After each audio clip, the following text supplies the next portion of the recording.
Buenos días, good morning. Hola, Hector. Hi, Hector. So we will start this conversation right now. Well, this is Gabriel from El Salvador. We are one of the partners of the MEDIACT project, which is a project funded by the UE through Erasmus Mundus. And we will begin this conversation right now. Basically, well, the topic that we're going to discuss right now, it will be the work of independent media in post-conflict countries. We will start talking about El Salvador first. Uh, our speaker will be Hector Silva. He is co-founder and also the director of one of the main independent media here in El Salvador, which is called Revista Factum or Factum Magazine. And well, he was also part of the diplomatic team during the previous government. So he has a lot of experience before of that. He was also a journalist in La Prensa Gráfica, which is also one of the mainstream media or one of the main mainstream media here in El Salvador. So he has a vast experience in the field of the journalism and covering violence and also gang gang violence or gang related violence here in the region. And what we are going to we are going to base our conversation in three main questions. But also, if you have questions regarding the topic or to also make it after actors speak. Estelios from Cyprus will also make or he will also talk about his experience in Cyprus, covering or his work. Sorry, about his work in journalism, and also, as you all know, Cyprus is a post-conflict country. So, between El Salvador and Cyprus, there are some similarities. So we will start the discussion right now with Hector first. And the first question that I would like to make to Hector will be, what is the meaning of working as a journalist here in El Salvador and also in the region or in post-conflict countries? Okay, hello everyone. Thank you. Greetings from Guatemala. I am from El Salvador, yes, but I am based in Guatemala since last year. Just let me go, sorry, very briefly uh, to what is happening in Central America. Aside from what Gabriel said, I have been working for the last 4 years with an organization that's called Inside Crime. That's a think tank that also does journalism, specialized in organized crime in Latin America. And I've been covering for them basically that organized crime, a number of criminal economies in what's called the Northern Triangle of Central America, which is formed by the countries of Guatemala, El Salvador, and Honduras. And as you might have read, this region has been known for the last decade for being one of the most violent regions in the world. All these three countries have been in the top five of the list of homicides rates in the world, with Honduras topping it. I don't remember the exact year, but probably that was 2010, 2000, yeah, 2000, by the end of the last decade, with some 63 homicides per 100,000 inhabitants. And, Guatemala and El Salvador have been related to that also. What we experience in this region has a lot to do with our conflictive past, which was basically civil wars in two of the countries, in Guatemala and El Salvador, in the decade of the 80s, in Marxist guerrillas and national governments, national armies funded mainly by the United States. And that created a lot of migration to the United States, and that was the genesis of the gang phenomenon, which is right now one of the main drivers of violence, especially in El Salvador and Honduras. Gangs, as you might have read or heard, mainly the what's called Mara Salvatrucha 13, MS-13, which is at the core right now of Donald Trump's narrative in terms of migration, and also Barrio 18. These are Latino gangs that were created and originated in the United States by Latino immigrants, and two Central American branches of those gangs were originated in LA in the 80s, and due to a massive policy of massive deportation during the both the George W. Bush administration and the Clinton administration, a lot of those gang members came back to Central America and formed enormous, massive organization of gangs. And in the case of El Salvador, those gangs have important territorial control over important chunks of the territory, a little bit less in Honduras. So those gangs are one of the main drivers of violence, but I would argue that that's not the main one currently. It's probably violence has to do also with the activity of drug trafficking organizations that work directly with the big Mexican and Colombian cartels, and have, again, important presence in the region. And you have to picture these countries as poor countries in which there's a great deal of inequity. So there is money, there's a lot of money, but that money is concentrated in few people, as I guess a lot of the countries that are represented here. And the states are very, very weak and very, very highly corrupt. So the state presence is weak and corrupt in the territories and in the provinces, and in the provinces that are located within and the main routes of drugs don't have strong state presence. So drug trafficking organizations have territorial control of those areas through mainly violence. So for instance, in the eastern and southern parts of Guatemala or the northeastern parts of Honduras, there's a lot of violence related with drug trafficking organization activities. So that's kind of the picture. And then the other actor, the other criminal actor, are national governments. National governments, as I said, are highly corrupt. Probably the most representative case right now is the case of the government of Honduras, which is the president's brother was just convicted in New York of drug trafficking, and during the trial, which was held in the last couple of months, sentence came in October. It was revealed by a number of witnesses that drug trafficking organizations connections went all the way up to the highest echelons of government. In that scenario, being a journalist is pretty dangerous, especially in Honduras. I've been on the ground in Honduras 4 times this year. I was in the western region of Honduras back in September, which is an area highly dominated by drug trafficking organizations. And I spoke to a journalist. In September, I came back to Guatemala, and 2 days later, this guy was dead.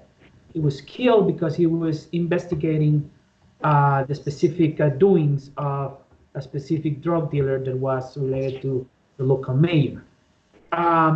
Last September, I went to another region in Honduras, this time the eastern side, which is again highly dominated by drug dealers. And I went to a town there, which is kind of the DTO, the drug trafficking organization capital. And I heard yesterday that one of the journalists, a woman that I talked to, also was killed. So it's It's happening. If I'm not mistaken, since 2009, there's been 69 journalists killed in Honduras, just in Honduras, which is a lot.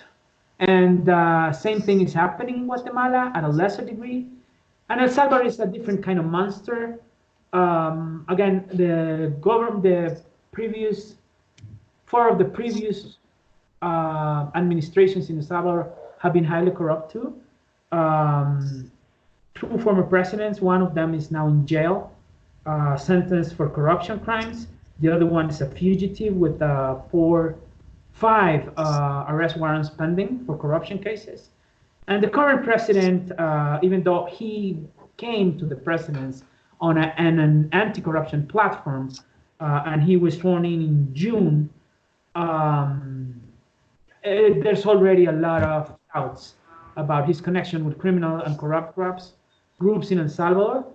Um, Violence in El Salvador, political violence against journalists, doesn't have to do with killings.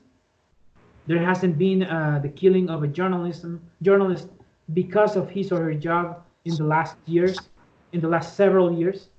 But there's a lot of harassment, and this is where I can start speaking about the specific experience in El Salvador. And probably it's worth to picture a little bit the map of media in El Salvador. There's very healthy in terms of number, let's say, of mainstream media. We do have two main newspapers, daily morning newspapers, a couple of afternoon newspapers that circulate in the afternoon. We have, I don't know, probably 2 dozen of TV channels that have their own news programs, news interviews program, news shows, and so on and so forth. But most of these mainstream media is highly connected to government or political actors because of public government advertising, or plainly, deals with the government. So there's very, very little independence or criticism by mainstream media to the current government. And then there's healthy is a strong word, but there's a presence, an important presence of some digital outlets and a one or a couple of interview shows in the country that are more independent and more critic and more that play more the role of watchdogs regarding the government. And that has caused these media harassment, not in the terms of physical violence, but in terms of a lot of digital trolling. I particularly have worked in Factum magazine, which is newly created magazine. It was funded in 2014, and we have done a lot of investigative work regarding corruption, but also regarding the participation in police forces in a number of crimes, including extrajudicial killings or dealings with drug traffickers or even with gangs. And that has costed us a lot of harassment through, your traditional digital channels as trolls or, this kind of stuff. But also it has costed us inspections by the government, really, really hard harassment. In terms of a lot of inspections coming from a number of offices within the government. And more recently, also campaigns of lies and attacks toward journalists, myself, the magazine, and this is something that has happened to other independent media. And also, probably this is the worst cybernetic attacks in terms of attempts of hacking or bringing down the websites. And we have an important suspicion that a lot of that is coming from the government. So that's kind of the scenario in Central America. I think the role that journalism is playing right now in the region is that of one of the most reliable watchdogs in front of governments, and that's especially true in the cases of El Salvador, but also Guatemala. Uh, and independent media, which is wider in Guatemala, because in Guatemala you have digital independent outlets, half a dozen at least, and also you have important newspapers, important a number of big newspapers in the country in Guatemala doing really important critical journalism in front of power, whether that's local political power, national political power, or even organized crime. The latest example of that came yesterday when a local journalists, which are more vulnerable to violence, put out a story on the traffic of jade. Jade is a precious mineral in Central America, which, you know, jewelry is made with jade. So the governor of a province in which organized crime is highly present is involved in this, and there's a suspicion that probably people close to the current president is involved in that. So this journalist, of course, put out that, and of course he's now in grave danger. But in Guatemala, the press has been doing that. So I think I would summarize by saying that situation in Central America is critical. Probably it hasn't reached the point, of course, of the danger that journalists face in war zones, but or even in other regions that are more plagued by cartel violence, such as Mexico. But I would say that we're pretty close to it. Probably we're the next step, or the step before that, especially in the case of Honduras. So that's, Gabriel, what I would say about that. Okay, thank you so much, Hector. The second question would be, I know that you have already spoken a little bit about the restrictions that the journalists here in the region have, but you personally have had any restriction when covering, for example, any news as, for example, violence or related with narco traffic? Well, there's in the case of El Salvador, there's kind of the official restriction of limiting the access to public information, and that's pretty outrageous in the current government. The current government has been playing with the law, let's say, or even against the law to conceal critical information from journalists and citizens. An act for the freedom of information was approved in El Salvador some 3 years ago or 4 years ago. No, more than that.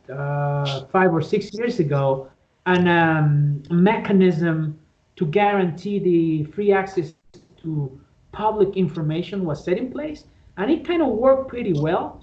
Even though, you know, governments put their expected and normal reluctance to make this work, but it did work until this government. This government has manipulated and played with the rules in order to not provide a specific information that by law should be provided by, to journalists and citizens.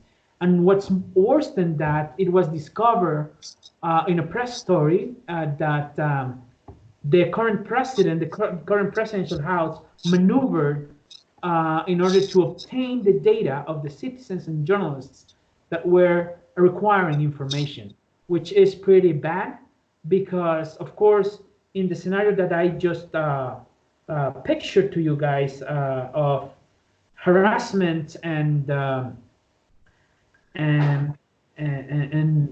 especially harassment, for the government to have the data, because when you ask for information, you need to provide personal data as your an address, your complete full name, your national identification number, and all of that. So you become vulnerable of intel organizations within the state accessing your information. And so the law provided the guarantee that no citizen or journalist was going to be subject of their data being exposed. But the current government again uh, made made a pact, an obscure pact with the Institute for Freedom of Information, and they were sharing citizens' data, which is pretty outrageous, as I said. And then there are other kind of things like, the president or his official not letting independent and critical journalists to their press conferences. But again, this is not just something that's happening just in El Salvador. If you look at the United States, that's something that President Donald Trump does, or others in the region, and I can figure in other parts of the world.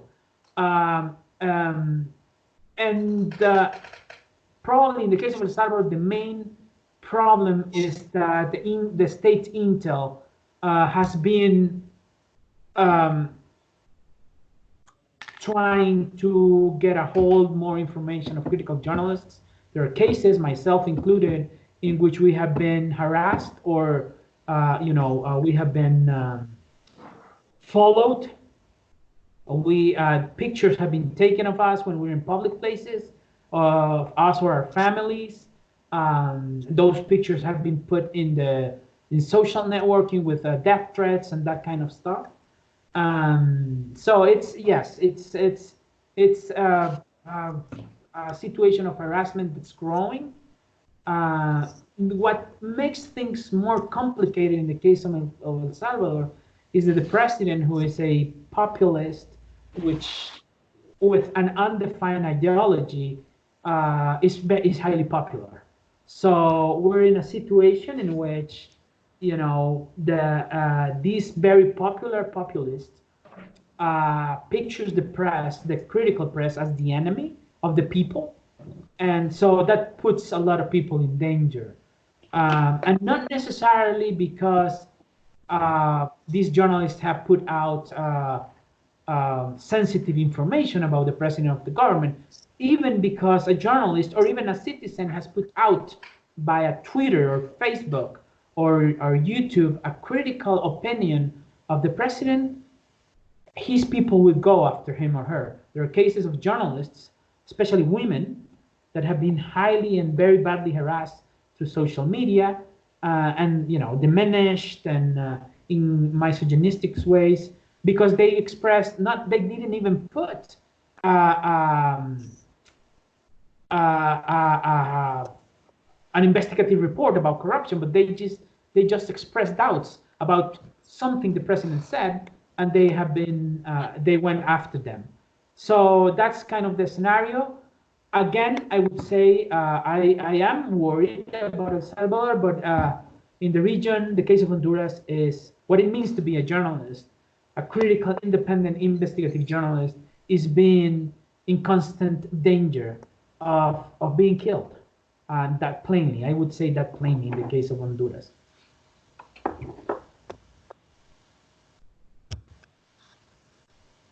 Thank you so much, Hector. And I will finish my questions with this one, and I would like you to answer it if it's possible to make journalism without making activism, or can journalism become a tool for activists or a platform for activism, more specific on topics related with, for example, gender violence or gang-related violence? Is it possible to make journalism without making activism? That's a tough one. Listen, I would say that I would kind of frame what the opinions in this region are about that, and then I will try to put out my own. We have probably two kind of schools in the region.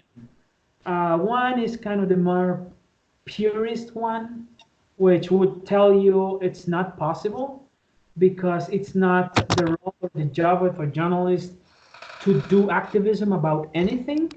and the role of journalism is just tell things as they happen or as they have happened, or stick to the facts. That's kind of the more old school line of it. But there's a lot of young reporters or editors in this region that agree with that. And then there's the other school, which opposite to that would say yes, fairness is. The other school would say you should stick to your main basic journalistic values, being the most important fairness, and but in situations in which a problem, a phenomenon, a type of violence is so important in a country or in a region, journalists, as part of the society, cannot avoid to take positions or sides in that.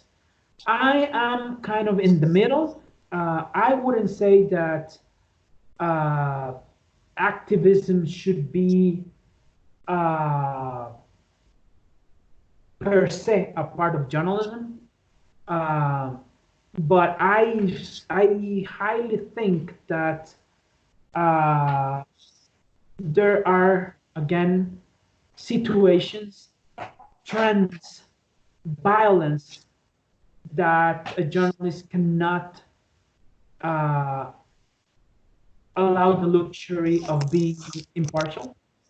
Um Probably that's very subjective, and it depends on the region. Um, I would say in the case of Central America, you cannot be blinded as a journalist uh, in things as corruption, gender violence, poverty, inequity, even war violence. And I'll put you an example. There's now in Guatemala and El Salvador, there's a number of judicial processes that have to do with war crimes. Um, and I have had to cover a lot of that. And when I examine myself and in the way I've done it, I cannot lie to myself. I have been biased. I have been biased in regard of some of the victims, whose families I've known reporting, whose families I've talked to. Um, there's a specific case I would like to talk about. In 1989, there was a huge massacre.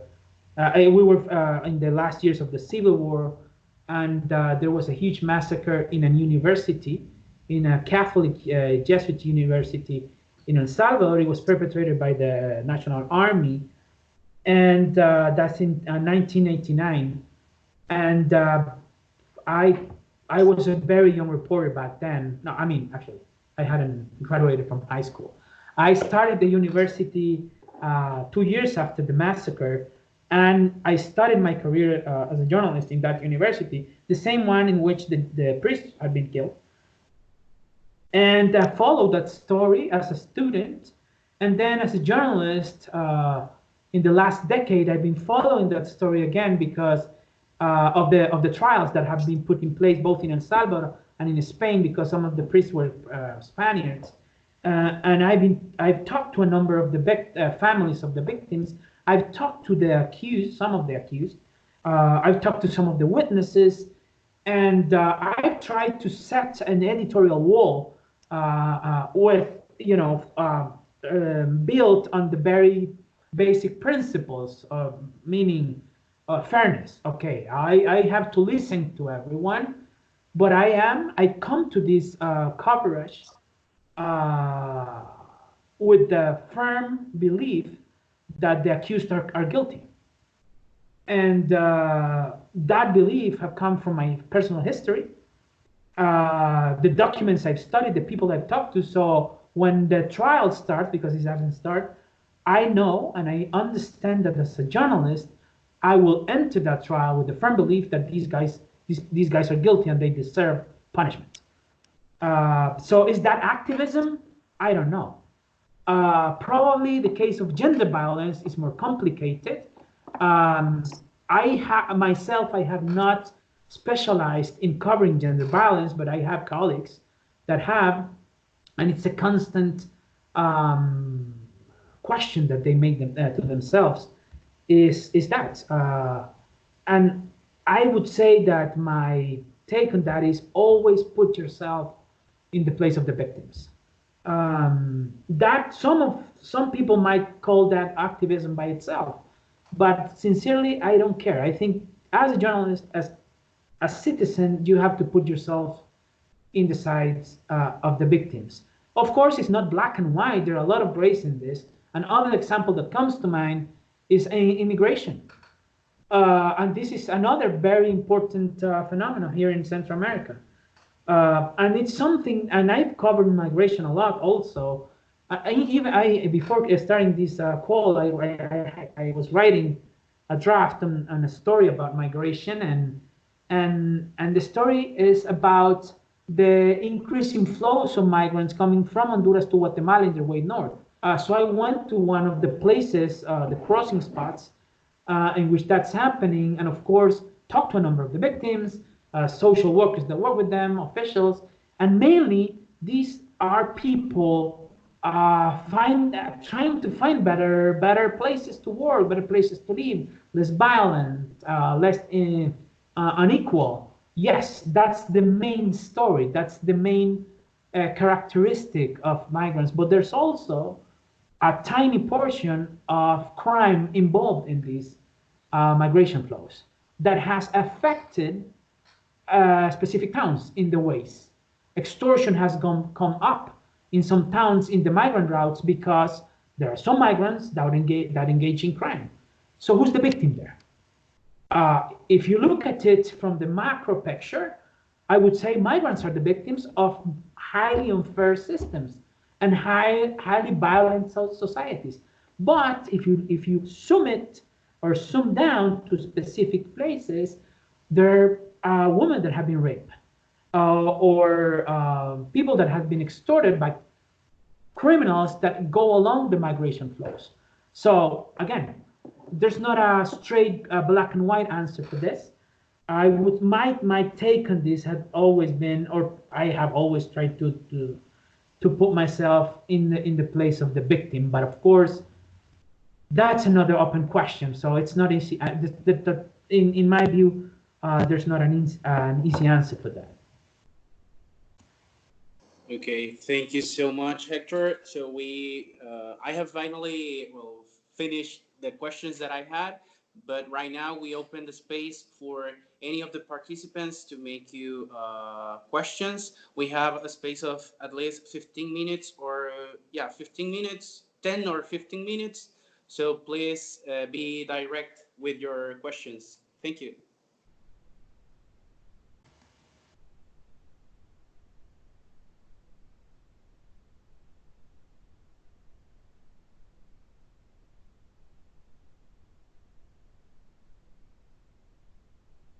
So, if no one has a question, or if anyone has a question, this is the time.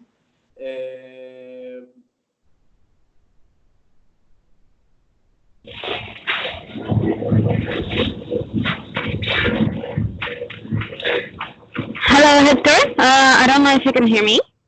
Yes, I can. Yeah, this is Emilia. Thank you very much.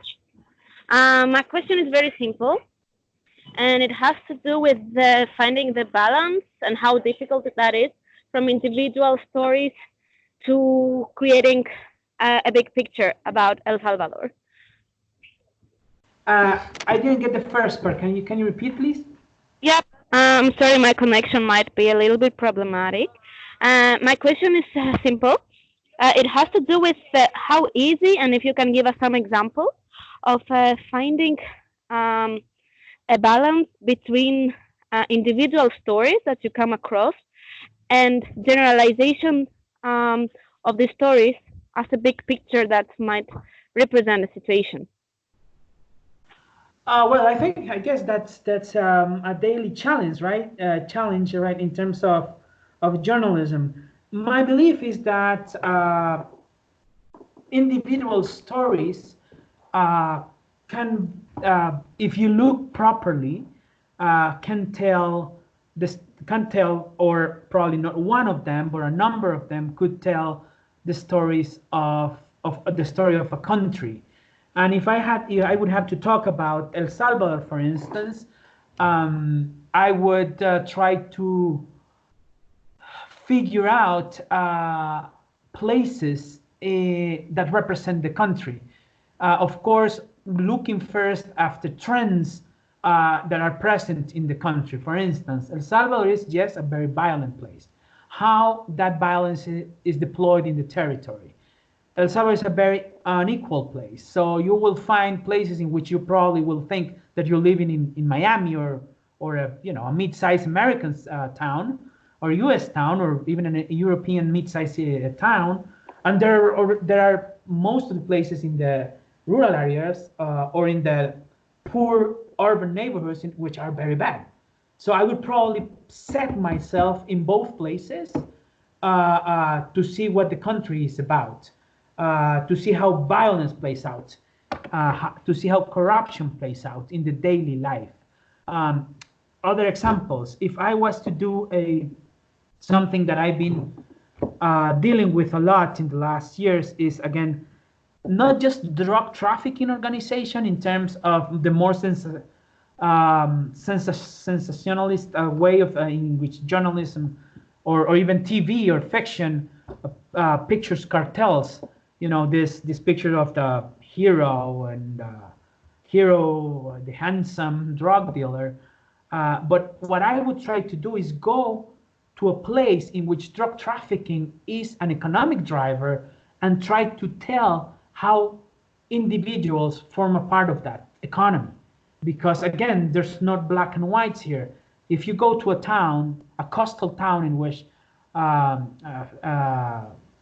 fishing is the only way of life, and there's not enough fish in the sea or in the rivers, the criminal economies get a hold on that.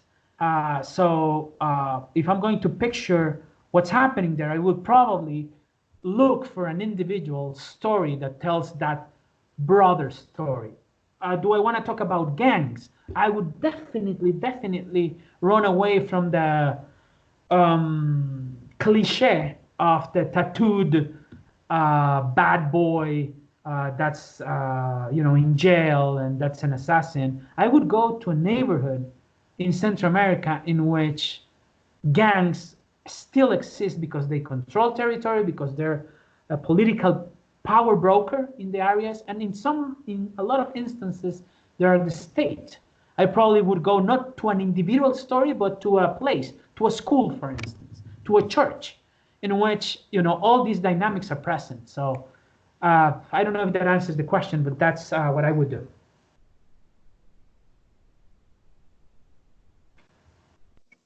Does anyone else have another question?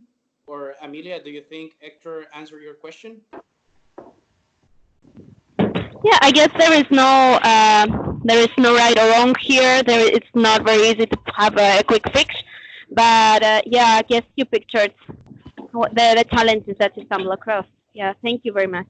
And I would just add something, and that's another very interesting discussion on how journalists, especially, and I don't want this to be pictured as xenophobic or anything, but especially how foreign correspondent, English-speaking foreign correspondents attend to these countries.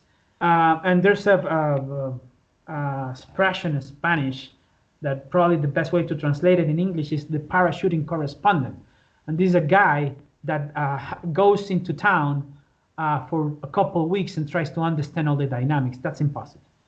That's impossible. I have had to deal with a number of English-speaking correspondents from both Europe and the United States that go to El Salvador, to Honduras, and they are there for 6 to 10 days, and they want to produce a piece that explains the gangs.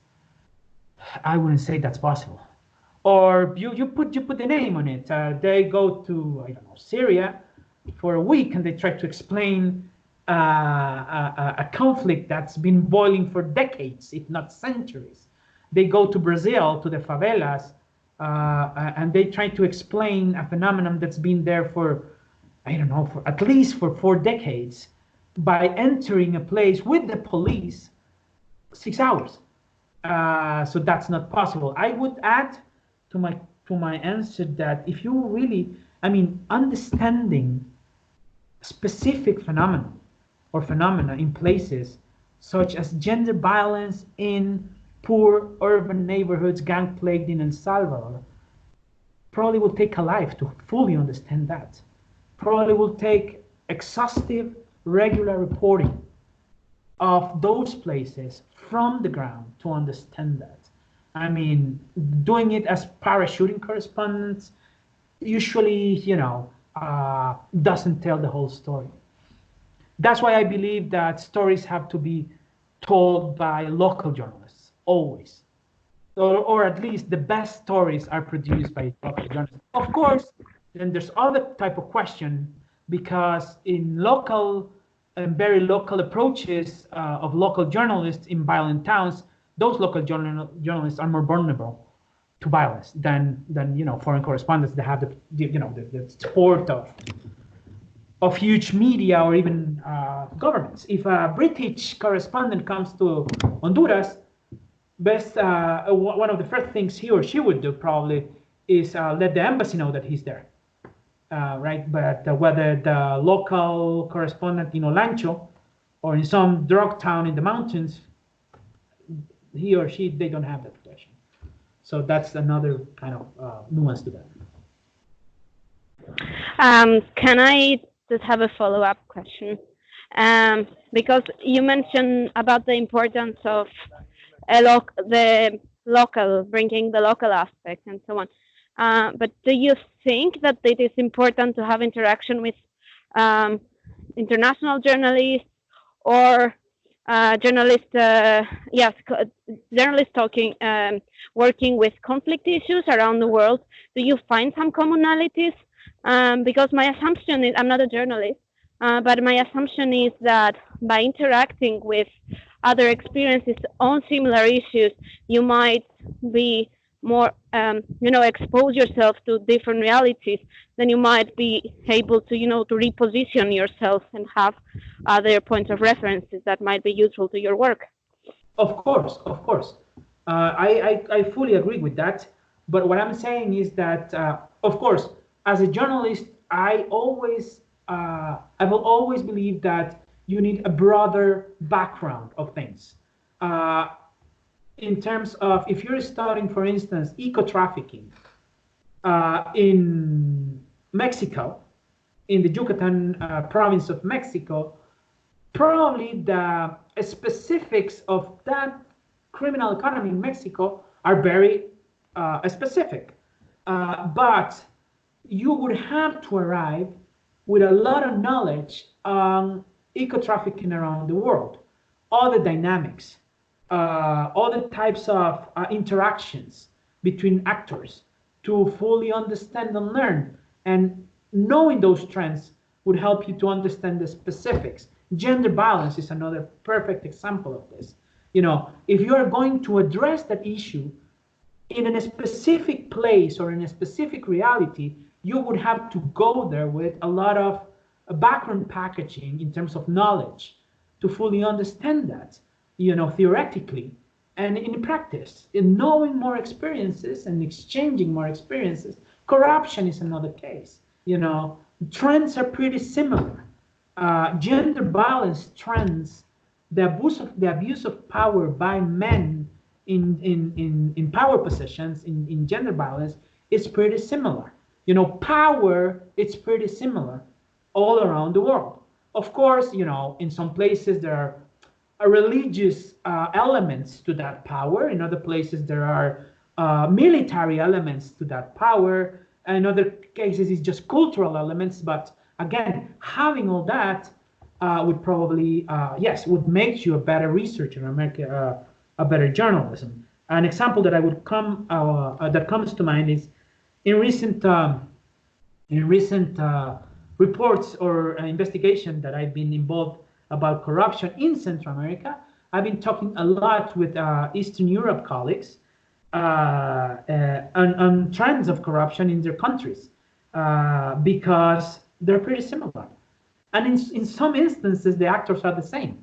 So yeah, I would definitely say that keeping your mind open to new knowledge is always fundamental. Thank you so much. We still have 5 minutes, so if anyone else wants to make another question, this is the time. I have a question, Hector. I don't know if you can hear me. I can, and I can see you too. Ah, okay. So my question is, you said that the last several years there were no killings of journalists, but there were harassments, and that you were harassed yourself as well. So I have two questions. The one is that maybe it's very personal, but did you believe that when you were harassed, that your life was in danger? I mean, is this one of the reasons you moved, or it's totally, I mean, were you afraid of your life? And the second question is that after the harassment, I believe you didn't obviously change the aspect that you were reporting things, especially because of the harassment. Yes. In my personal case, I have a family. I have children, small daughters, and me and my wife, we came to she's not a journalist, thank God. We came to an arrangement, and that's okay. My family fully supports my work as long as we take the provisions that in order for none of us to be in danger, especially the kids. So I've tried to look into ways in which I can perform this type of journalism without them being at risk.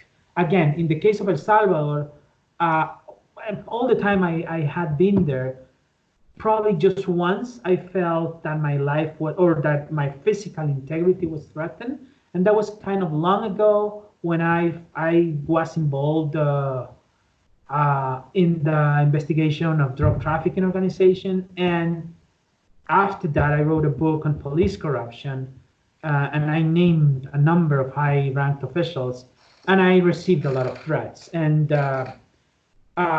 people told me, listen, don't take this as a game. These people are really pissed, and they have a lot of power. So we're not saying, the people that talked to me told me, we're not saying that you're in imminent danger, but you should watch out.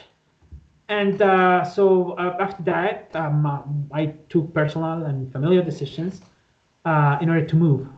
Not because I was, again, in imminent danger, but as a way to kind of preventative way, let's say. And then when I go, and then it kind of, you learn a bit to understand what the real danger is, and to take precautionary measures in order to diminish that danger, and that doesn't necessarily have to do just with specific threats. I was just in the field last week in Guatemala, in provinces in which drug trafficking organization really control government, local government, but with time you learn how to move and what to say, what not to say, when to ask, when not to ask, what to ask to whom, all those kind of stuffs, and and take quick decisions on the spot. For instance, okay, I've been in this town for 2 days, and I've talked to everyone, and I've talked to a number of corrupt officers. Probably I've talked to a couple of narcos. I better, and I have scheduled another night, but probably it's not a good idea. I better run, right? So you kind of learn to take those decisions. But yeah, and this is probably something that I would really emphasize. I mean, I don't picture us journalists as heroes, because that kind of romantic picture, I don't think that doesn't do any good to anyone. First of all, us. We're human beings. We have families. We have to take cautionary measures. And there's something that I would tell reporters and editors have told me. First thing is your safety. Not the story, your safety. Because what good is if you end up killed, right? Or I would recommend there's a very interesting documentary in Netflix. It's called Dying to Tell, but it's a Spanish production. I think the Spanish title is Morir para Contar or something like that, and it's the story of of a number of war correspondents, most of them Spanish, but I think there's a couple of Americans there too, and they're telling the story of how they became addicted to telling the story, regardless of any considerations for safety. And there's this very sad story of a woman who was married to two journalists. She herself is a journalist, and she was married to two journalists, and both of those guys ended up being killed. One of them in Eastern Europe, and the other one I don't remember if in Africa or something. But it's kind of a reflection and a yeah, you need to tell the story. Someone needs to tell it, but life comes first, right? That's the way I see it. Mm-hmm. Okay, thank you so much, Hector. I know that you said that you are not heroes, but here in El Salvador, what the work that you have had has had, well, a lot of impact.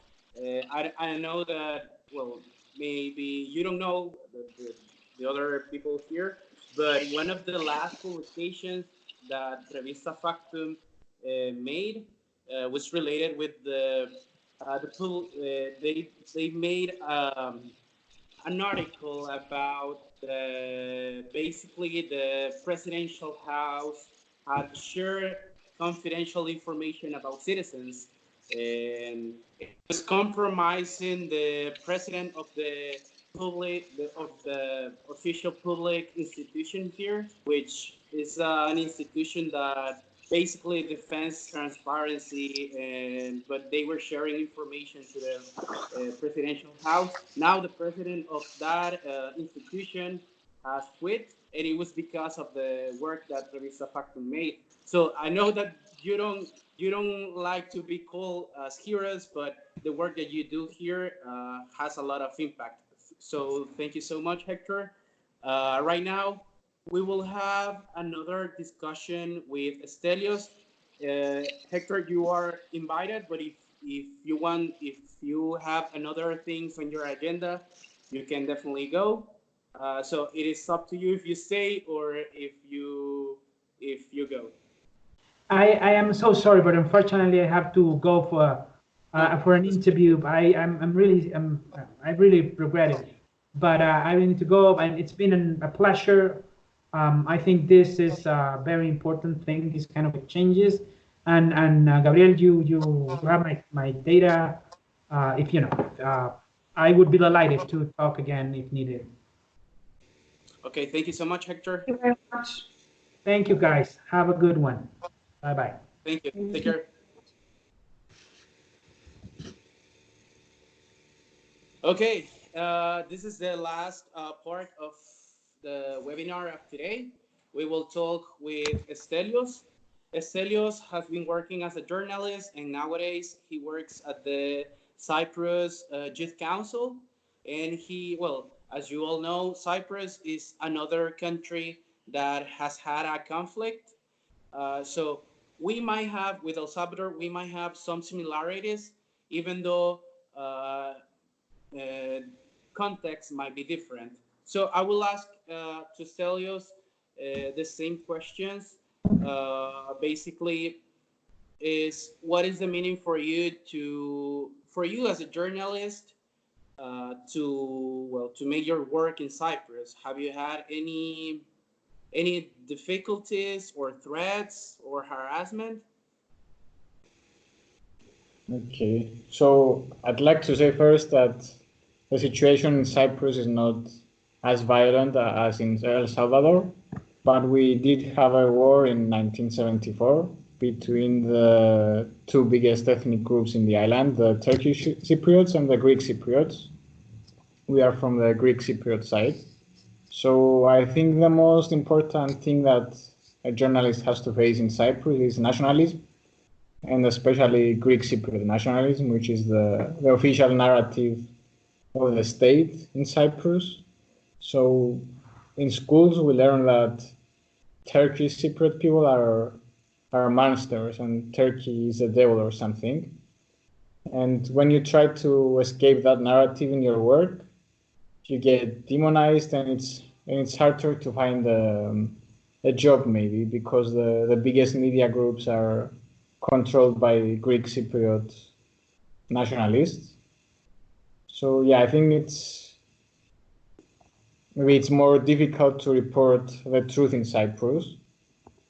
And since we had the war in 1974, there is a Greek Cypriot territory that Greek Cypriots live, and the Turkish Cypriot territory. And until 15 years ago, we were not allowed to cross to each other's territory. So we know nothing about the other side. We only know what we were taught in schools, which is also the nationalist side. And a difficult thing that a journalist has to do in Cyprus is to find sources and report facts about the other side. And because people don't know anything about the other side, it's easy to internalize that state narrative when the only image you have about the other side is that Turkish Cypriots are monsters. This is not going to contribute towards peace and maybe reunite the island. So what I tried to do, even though we had very few resources, was to write stories about the other side and show that normal people live there as well. Maybe even reporting things like the weather can show that there are normal people that live on the other side. So yeah, that's what I was trying to do. And I think another important thing was, because the conflict has been open for 45 years now, everything in Cypriot politics and society is overshadowed by a conflict between Greek Cypriots and Turkey, basically. So some other things, social issues, let's say, like the rights of minorities, LGBTQ plus people, have been overlooked. So there's kind of an expectation to always report on the war and maybe overlook some other issues, which is, yeah, it's difficult to do when you have this political climate.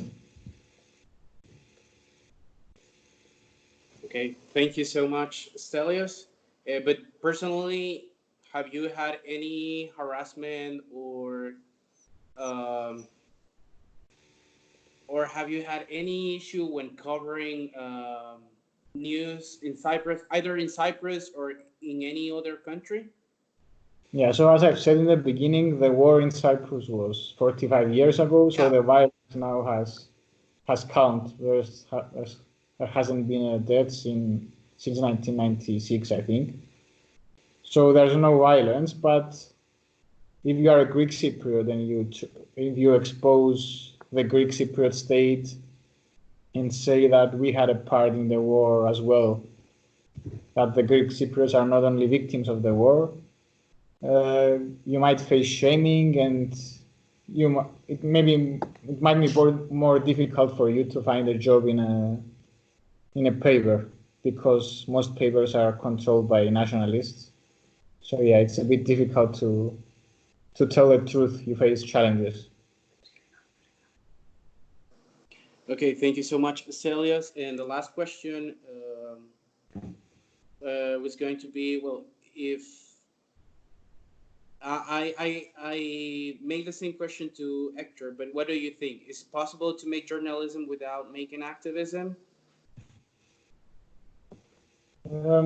I think the moment you start reporting on injustice and writing a narrative that is against the official narrative or the narrative of the elite, I think maybe we can call that activism.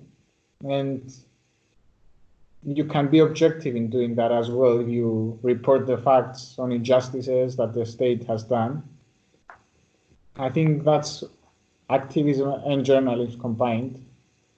And I think a good example of that is a good recent example of that is the Me Too movement in the US. where journalists exposed the patriarchy and how powerful men harassed women.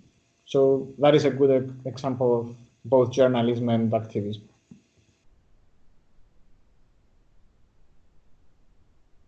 Okay, thank you so much, Celios. Those were the questions that I had for you.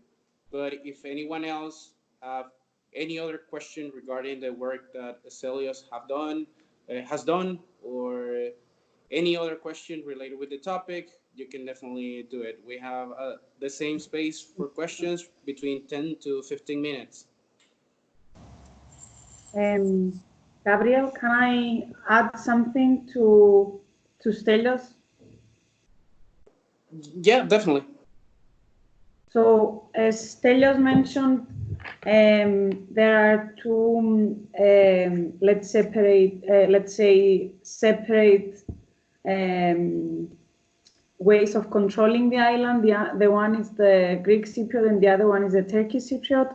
And for example, if I'm not mistaken, last year, there is a newspaper called Africa that is run on the Turkish Cypriot part by a Turkish Cypriot, and he actually said something against Erdogan, the president of Turkey, regarding some I don't know, I can't really remember, some moves on a Cypriot issue, and he was threatened to be killed. There were protests by Turkish nationalists outside the newspaper, and he was threatened that he would be killed. And actually, if I'm not mistaken, he had to escape the building, and that happened also with the help and the intervention of the Greek Cypriot government and the appeals that they made, I think, in the international community to actually inform what's going on. But also he managed to escape. So it might be the case that in the Cypriot Greek part, we don't really face any threats to our life, but in the other half of the island, that is much more suppressed in terms of the objective, let's say, journalism. They have a huge problem regarding this. So there is apart from what Stelios said, there is the aspect of the other half of the island that I think the Turkish Cypriot journalists, that they are against the intervention of Turkey on the island, and Turkey having military on the island and controlling the part that it controls. They have till last year been threatened to be killed, and they are of course afraid of their lives. And I mean, they do talk, they write every day about issues like this, but they face difficulties much more than we do in the Greek Cypriot part, I would say. Thank you, Christina. So I open this space for you to make questions. I think Alex has activated his microphone, so he has the word right now. Thank you very much, Gabriel. So I want to make two questions, one more like a statement. I would say that in the Greek Cypriot part, and also in Greece as well, the violence is more like online harassments. So you won't even imagine, to express an opinion that is against the national narrative, and you will be called a traitor or something like this. So if you start touching things either from the history or from the now reality that are opposite to the national narrative, you are being called traitor. So it's another kind of violence that might not be as direct as we've shared before, but again, it doesn't help you to do your job freely. So I would like also comment about this, if you know many cases also from colleagues and staff that are facing these problems. And the second question I want to do is, if you know, because you were saying that you are trying to portray stories from the other side, I think it would be also nice to hear if there are initiatives between the both of the sides that are trying to work together to highlight stories from both sides and start working in that way. Okay. So regarding the first comment you made, yes, there are many people that face harassment, but it's exactly the way you said it, that it's more like verbal harassment and that they call you a traitor and this kind of stuff. And this happens everywhere, even in real life or on the comment section of the stories. And as to the second question, the trade union of Greek Cypriot journalists is working with the union of the Turkish Cypriot journalists, and maybe 2 months ago they did exchanges that when Greek Cypriots went to Turkish Cypriot media to work, and Turkish Cypriots came to Greek Cypriot media to work. There is also a communal. It's a website called Voice of the Island, which reports news from both sides, and it's both in Greek and Turkish, the stories. And yeah, I think that's about it. We haven't developed the bi-communal media landscape very well, but I think there are efforts that help us be optimistic. And also we have Cyprus Mail, that is it's a newspaper written in English, and if I'm not mistaken, and Stelios can correct me on that, they try to be more objective on things, sort of, Stelios says. Yeah. Than the national press, let's say. Is it? Not really. There are a few websites like that. Yeah. Yeah, they were bought off by a man who is a nationalist now, so I don't know how it's going. So it's changed. Yeah. Yes.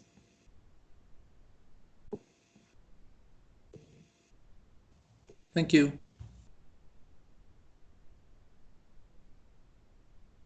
Okay. May I ask a question? Would it be possible? Yes. Can you hear me? So my name is Lydia. I have a question, actually 2 questions, and I wanted to ask the previous journalist, but he left us so quickly. So the first question is, it concerns that frozen conflict that is actually taking place in your country. Now, how this rivalry that sort of is over this piece of land is being dealt by the officials, let's say ministers, presidents, prime ministers. Are they involved in some sort of dialogue? How often does this happen, and who mediates this conflict, and whether how let's say official, not independent journalists, but those who are placed in the pool of government journalists, how do they normally report on this confrontation, or maybe do they have more positive outlook on this? That's first question. And second question would be, I don't know whether your investigative stories as scary as the previous journalists, but how do you protect your sources? Have you ever had any situations when you were asked to reveal your sources, but you decided that it's not the time? And have you, first of all, ever experienced that you had to go all the way to protecting your sources? And if not, then what are the tools that you normally use when it comes to safeguarding yourself as a journalist? Thank you.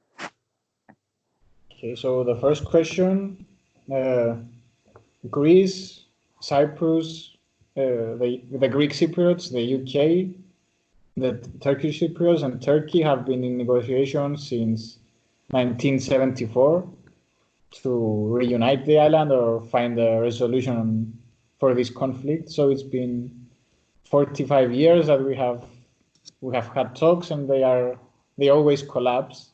These talks are mediated by the UN, and I think we have talks every year, and every 2 years or something they collapse.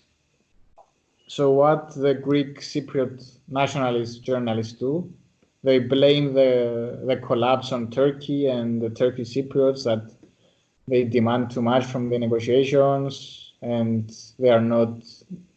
they say that Turkish Cypriots are just a puppet state of Turkey and a way to control Cyprus, which is partly true.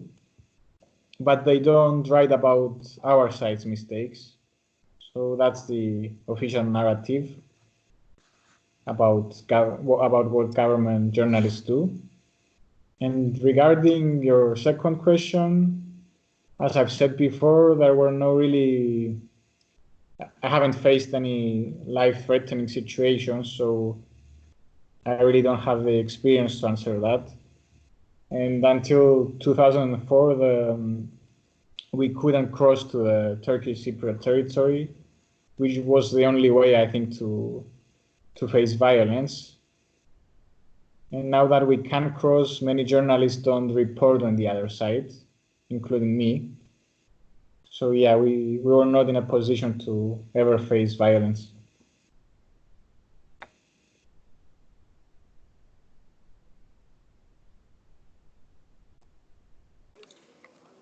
Lydia, do you think Estelios answered your question, or would you like to? Sorry, but okay. The additional question was that was regarding the maybe security trainings, or what kind of tools do you use in order to stay alert, maybe? If there is no one to protect and no sources to protect, but then which tools do you use? Because in any case, even if you reach the border, everyone is probably aware of various software that spies use, etc. And I believe there are these kind of interactions on your island. So what kind of who is promoting maybe this security I don't know, trainings, and have you taken part in any of those? Can you recommend anything to journalists maybe? Actually, there's no such thing in Cyprus. We don't have any security training. Oh, such a peaceful country, huh? Yeah. I see. Okay, thank you.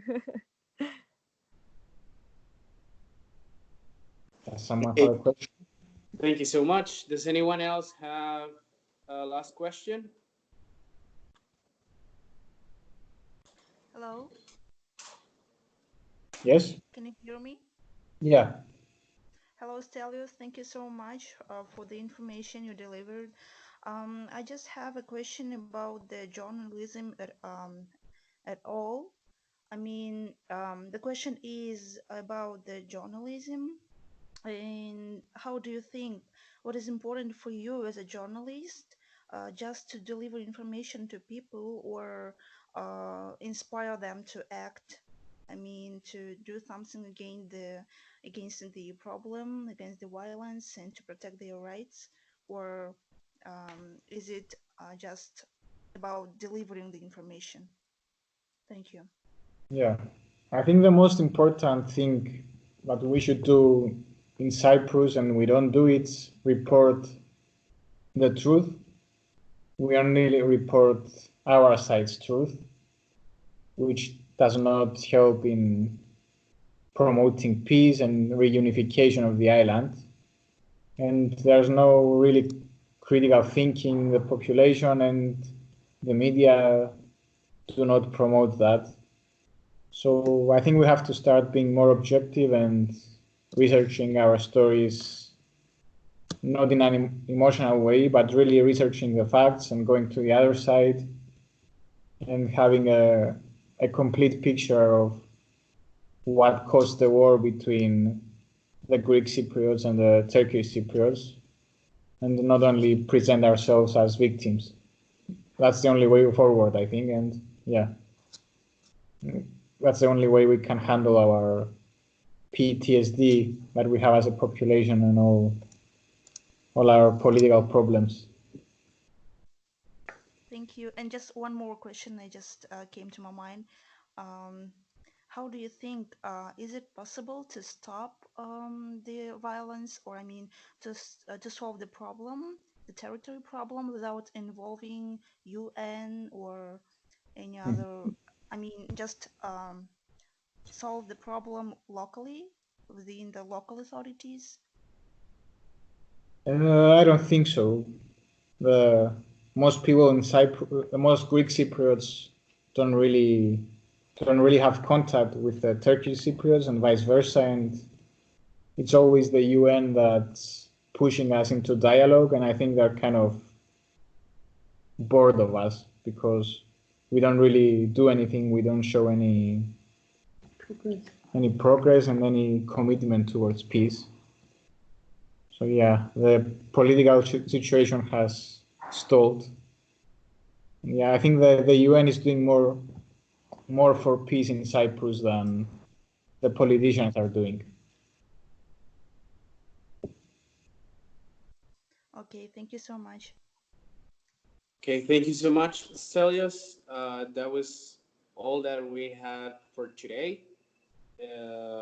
Thank you so much for joining us all, and thank you so much for giving some times of your agenda. This was the first webinar, and the second webinar, as far as I know, it will be in charge of Kyrgyzstan and Senegal, and it will be for the next year. So I don't know if anyone would like to add any other thing. I don't know if Rudiger is still there, or if not, this will. May I Of just course, I'm ask still here. maybe? Yeah, good. Actually, if it would be possible to exchange contacts with all the journalists that are working, because I'm going to be delivering an investigative journalism course next semester, and I would like to invite you, some of the journalists who were today, to the course as guest speakers via maybe Zoom or Skype. If you guys are okay with that, please share your contacts, or maybe Gabriel, you could collect the contacts and then share with us. Yeah. Yeah, I will share, well, the contacts of the journalists that have joining us during the El Salvador mobility, and also the contact of Hector as well. Thank you so much. You're welcome.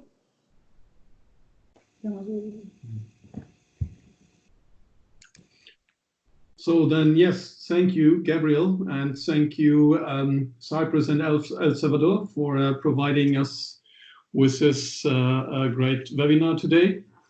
I think we made a huge step forward within the project. And I also want to wish everybody a great time.